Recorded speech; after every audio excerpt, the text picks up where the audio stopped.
You're listening to old-time radio stories, classic tales of horror, mystery, and science fiction from the golden age of broadcasting.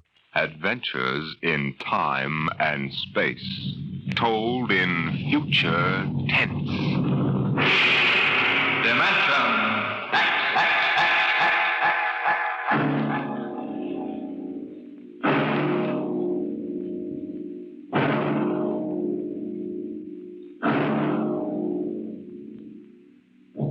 Can you predict the future?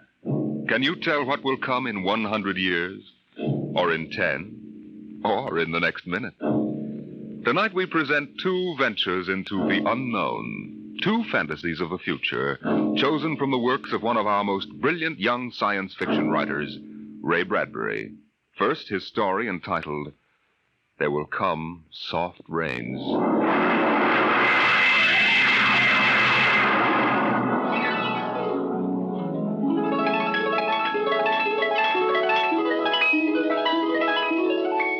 The house was a good house, planned and built to be lived in the year 1980.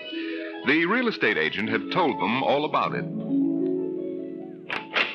Now, this is the bedroom. Of course, it contains all the latest devices, self-warming blankets, and there's a brand new feature. Beds, which make themselves.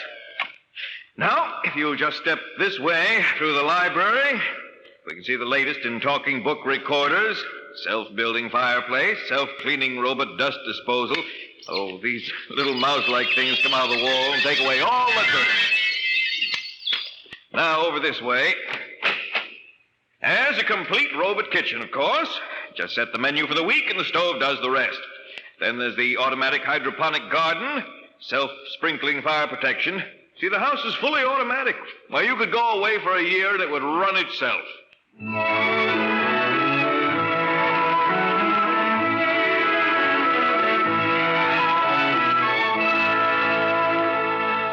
And so the family took the house. The man and the woman and the two children. A boy and a girl. And they lived contentedly, enjoying music and poetry and the rich, warm things in life. And the house fed them and slept them and entertained them. It made a good life for them. Until one day, there were 10,000 explosions, and the world shook, and red fire and ashes and radioactivity fell from the sky. The happy time was over.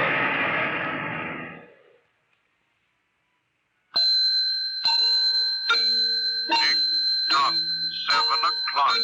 Time to rise. Open your eyes. Tick-tock, 7 o'clock. Time to rise. Open your eyes. But the house lay empty. The clock talked to the empty morning. In the kitchen, the stove sighed and ejected from its warm interior 8 eggs, sunny side up, 12 bacon slices, 2 coffees, and 2 cups of hot cocoa. 7, 9, breakfast time. Come and dine. 7, 9. Today is April 28th, 1985. Today, remember, is Mr. Featherstone's birthday. Insurance, gas, atom heat, and electricity bills are due. In the walls, relays clicked, memory tapes glided under electric eyes, recorded voices moved beneath steel needles. 8, 1, run, off to school, off to work, run, tick-tock, 8 o'clock, 8 o'clock. But no doors slammed. No carpets took the quick tread of rubber heels. At 8:30, the eggs began to shrivel. An aluminum wedge scraped them into the sink. 9:15, time to clean. 9:15, time to clean. Out of the wall, hundreds of tiny mechanical mice darted. The rooms were acrawl with small cleaning animals, all rubber and metal. They sucked up the hidden dust and dirt and popped back into their burrows.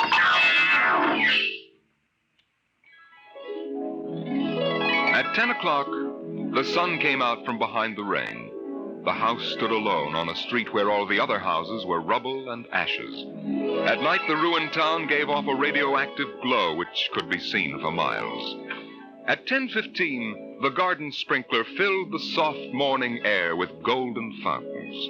The water tinkled over the charred west side of the house, the side which had been facing the blast. It was black, except in 5 places.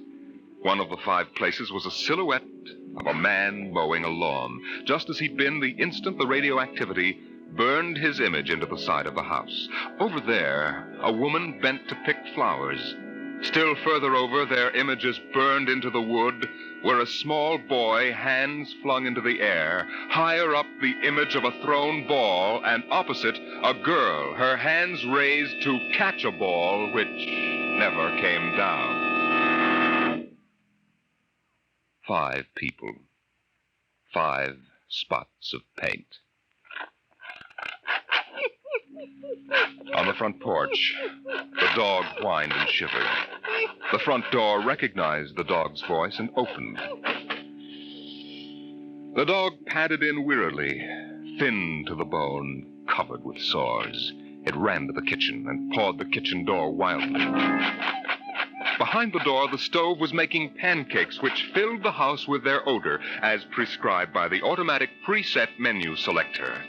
The dog frothed, ran insanely, spun in a circle, biting its tail, and died.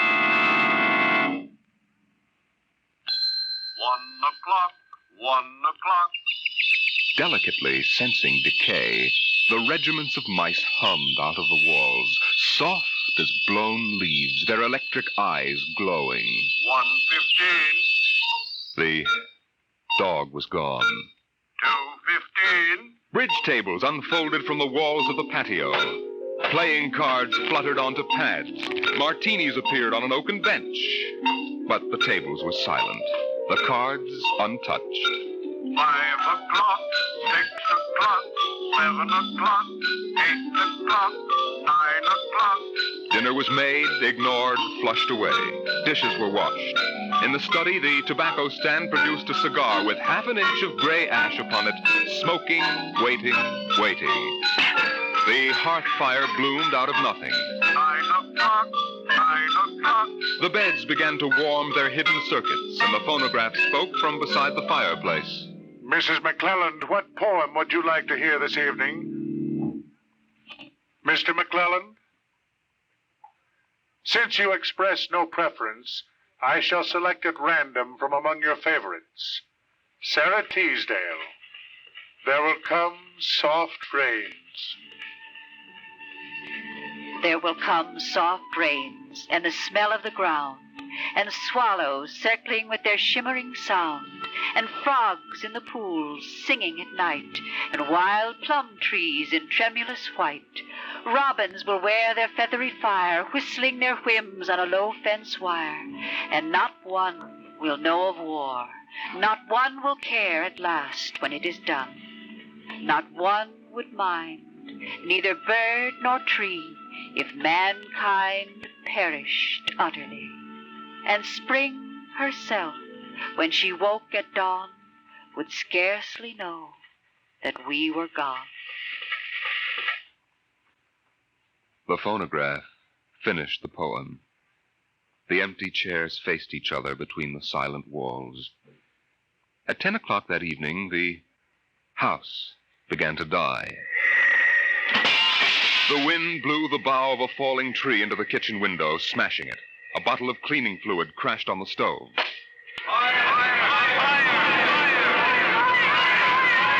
Water pumps shot down from the ceiling. But the solvent spread onto the doors, making fire as it went. Other voices in other rooms taking up the alarm.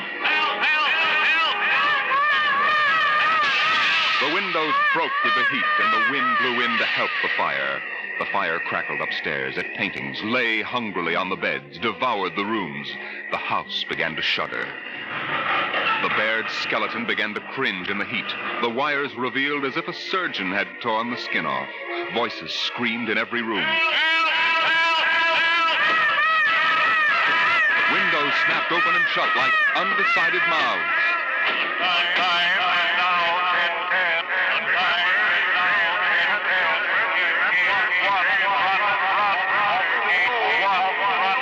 A thousand things were happening at once.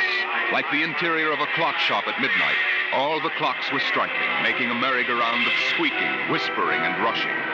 In the kitchen, the stove hissing hysterically was making breakfasts at a psychopathic rate. 10 dozen pancakes, 6 dozen loaves of toast. Then, there was silence. The film spools were burned out. The wires withered and the circuits cracked.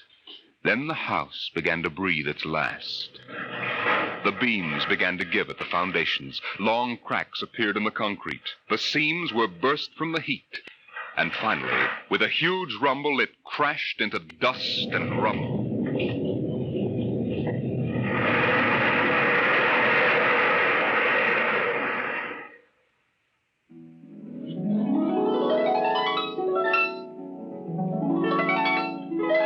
Dawn shone faintly in the east. In the ruins of the house, only one wall remained standing. And within the wall, even as the sun rose to shine upon the burning rubble, a voice spoke again and again and again. No one would mind, neither bird nor tree, if mankind perished utterly. And spring herself, when she woke at dawn, would scarcely know that we were gone. That we were gone. That we were gone. That we were gone. Today is April 29th, 1985. Today is April 29th, 1985.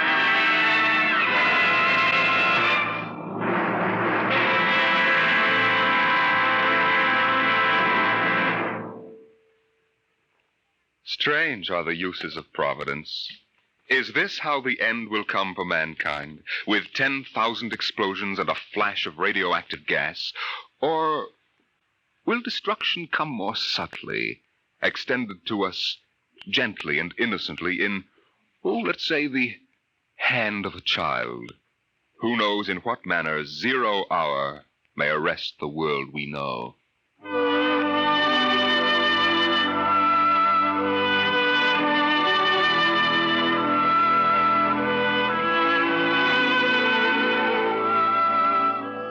It was a perfect summer day in the year 1985. The streets were lined with green, peaceful trees. Businessmen sat in their quiet offices, taping their voices or watching televisors. Rockets hovered like darning needles in the blue sky. There was the universal quiet conceit and easiness of men accustomed to peace, quite certain that there would never be war or trouble again. There were no traitors among men, no unhappy ones, no disgruntled ones. The world was upon stable ground. Sunlight illumined the suburbs, and the town drowsed on a tide of warm, sunlit air. On the lawns, the children played, catapulting this way and that across the green grass, shouting at each other, holding hands, flying in circles, climbing trees, and laughing. And in the homes, busy mothers prepared for the evening arrival of their husbands. Excuse me, Mom. Good heavens, Mick, what's all the excitement? We're playing a game, Mommy. The most exciting game ever. What are you doing in that cabinet? I need some tools from Daddy's kit. Your father may not Oh, like... I'll take good care of them, Mom. I promise. Very well. Don't you lose anything. Oh, thank you, Mom. You want a glass of milk? Can't stop now, Mom. What's the name of the game, Mink? Invasion. Invasion. What will they think of next?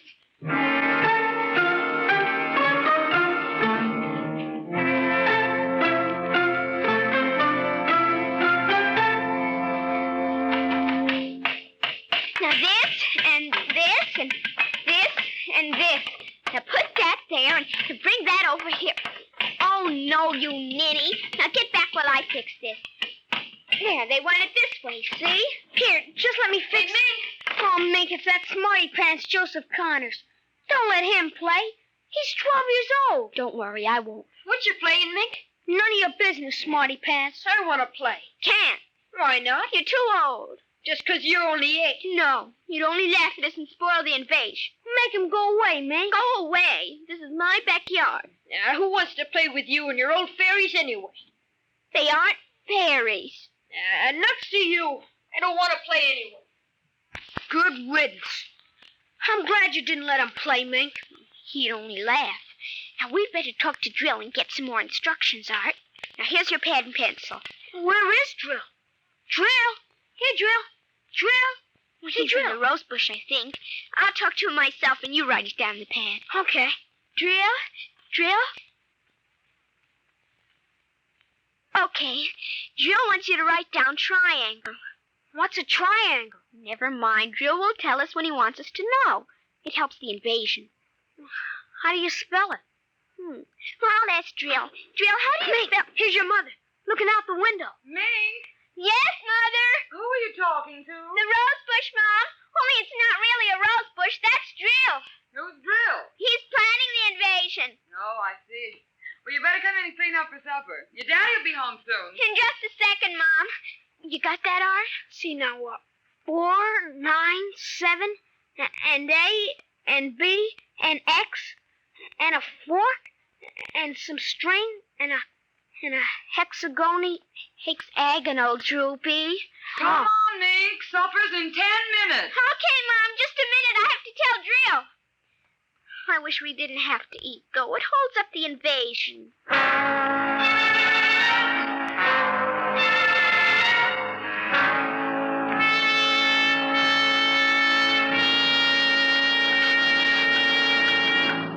Mink, for heaven's sake, slow down. You'll choke on that soup. I can't, Mom. It's a matter of life and death. What's a matter of life and death? The invasion. What invasion is that? Oh, just some silly game the children have been playing. Well, whatever it is, Mink, it'll wait until you've finished your supper, I'm Oh, sure. I don't want any more. You've barely touched anything. Oh, but Drill is waiting for me, Daddy. Drill? Who's Drill? He lives in a rose bush in our backyard. Imagination, Henry. Such nonsense. I've got to run now. You'll sit through dessert, young lady.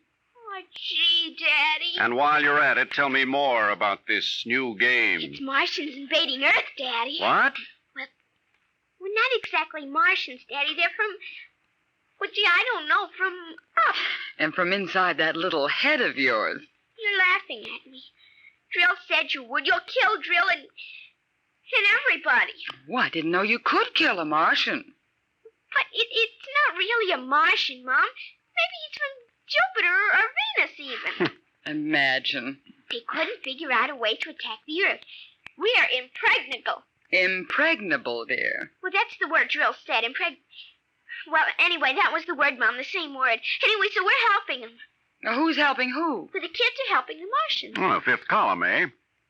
Well, Drill says in order to make a good fight, you gotta have a new way of surprising the people. That way you win. And he says also you gotta have help from your enemy. Pretty slick, those Martians, using the kids for a fifth column, eh, Mary? And hiding under rose bushes, too, Henry. Don't forget that. Well, that's because grown-ups never look under rose bushes. Only kids. Oh, I see. Well, finish your fruit, darling. You can play for an hour afterward. Mary. Oh, it's so nice out, Henry, and there's no school tomorrow. Very well. Till 8 o'clock. Drill says after the invasion we can stay up as late as we want. No more bets either. Oh, is that We so? can watch all the grown-up televisor shows. I don't wonder this invasion has caught on among the kids. Well, some of the kids are giving us trouble, like Dale Britz and Petey Jarrett. They're growing up, so they won't believe in the invasion. They make fun, worse than parents even. I hate them worst. We'll kill them first. I hope you're saving your father and me for last. But Drill says you're dangerous. What? But I think they'll let me keep you because I'm helping so much. I'll talk to Drill. Maybe we won't have to kill you. Mary, I think this nonsense has gone far enough. Can I go out now, please? Well, run along, dear. Don't worry, Dad. I won't let them hurt you. Mary, I think the child's taking this game entirely too seriously. Invasion. Now, Henry, you know how Mink is. Besides, all children have their aggressions. Better to get them out in the open, I suppose. Maybe you're right. I was wondering about bridge with the Jacksons tonight, Mary. All right. But, you look tired, dear. Why don't you sit in the relaxer for a while and get a massage? I'll sew for a while until it's time to... Oh, I wanted to call my sister Helen. Oh, good. Find out when her husband's going to return my golf clubs.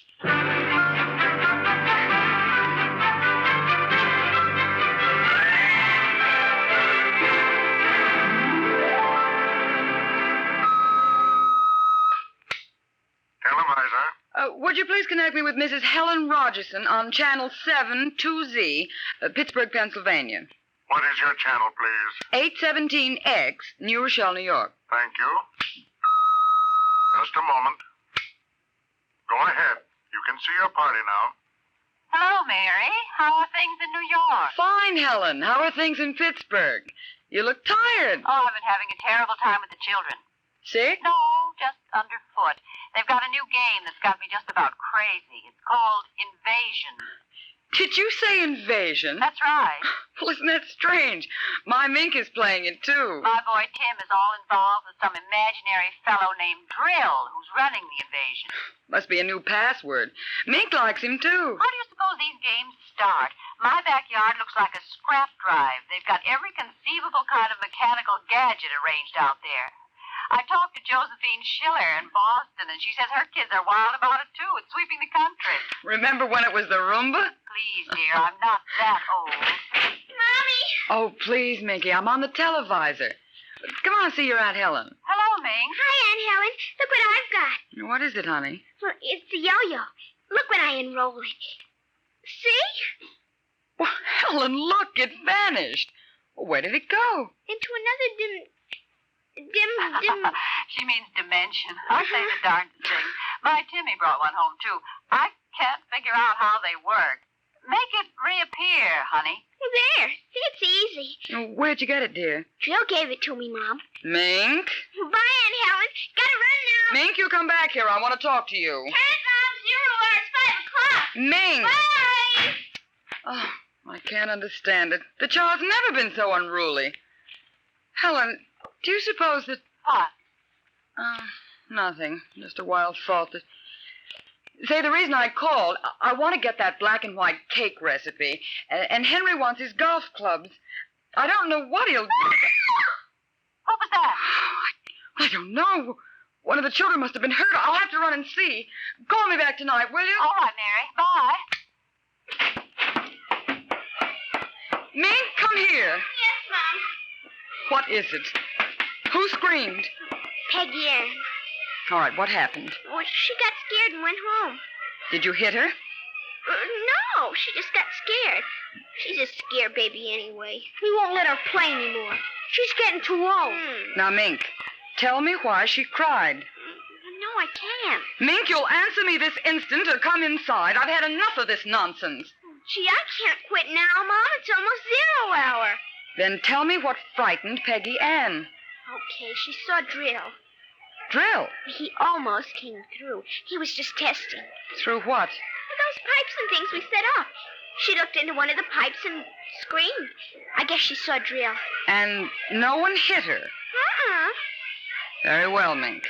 I'll call Peggy Ann's mother and see how she is. And I'll call you for your bath in half an hour. Your father and I want to go out tonight. You won't be able to go out, Mom. Why not? 0 hour is 5 o'clock, Mom.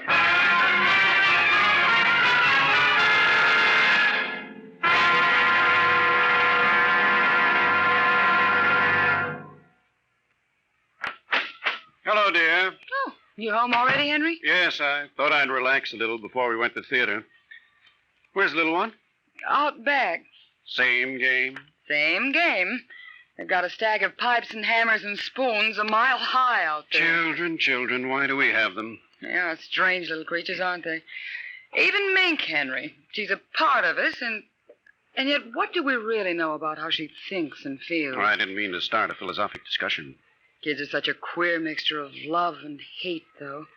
Even normal, healthy kids. They need you and they're dependent on you, and yet they resent that dependence.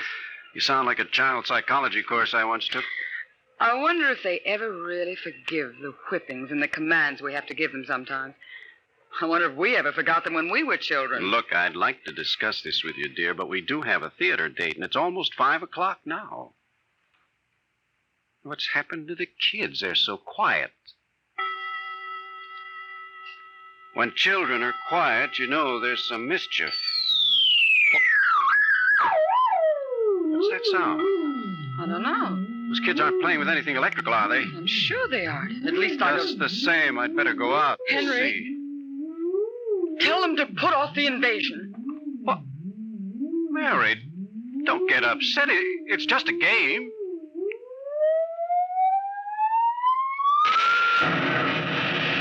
Good Lord, what's that? Look out the window, Mary. What is it? Where are the children? Mary, why are you shaking? What did you see? Henry, quick, up to the attic. They aren't in the attic. Yes, the attic. Quick. Mary, come back here. Mary! Mary, don't go up. They aren't up there. Mary, you out of your mind? There's no one up here. Quick, shut the door. Lock it. But there's nothing up here. What is wrong with you? Mary, come to your senses. Henry. What are you talking about? I saw it through the window, Henry. It was horrible. What? It is an invasion. For heaven's sake, let's get down out of this attic and talk this over sensibly. I want to find out if Mink is all right. She's all right. I saw her. She was leading them around the corner of the house. Leading who? The kids? Shh. It's nothing. Oh, listen. Huh? The front door. They're coming. Good Lord, those kids sound like 50 men with boots on. Oh, not men. Oh, please, God, don't let them find us. Don't let them bleed. I don't understand. Who's there? Shh, don't shout down here. Who's down there? I demand that you answer me. They're coming. The whole house is shaking. Who's there? Please be quiet, Henry. They might go away.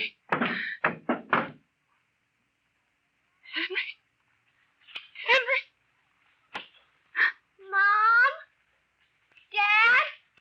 Are you in the attic? Oh, Henry, listen. It's Mink.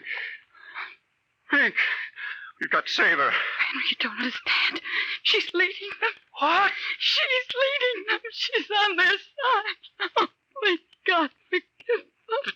Children on their side? Oh, she told us, but we wouldn't believe her. Henry, they're coming out! Mom? Dad, we know you're in there. Well, I guess you better melt the lock, Tria. Henry, the lock! It's melting! The door! Oh, dear God! Mom? Dad? Oh, I see you now. Peek-a-boo!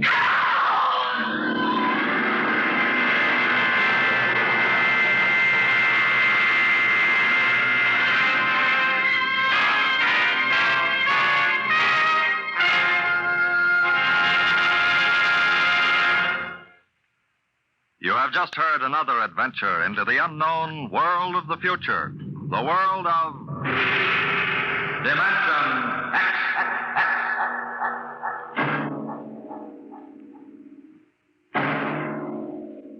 Next week, Destination Moon, a preview of the movie which is soon to have its world premiere in New York, telling the Robert Heinlein story of man's first trip to the moon.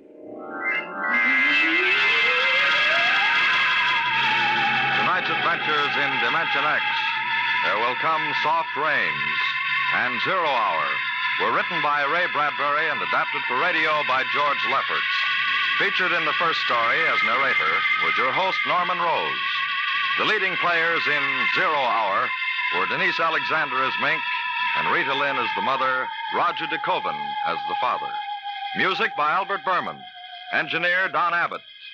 Dimension X is produced by Van Woodward and directed by Edward King. Robert Warren speaking.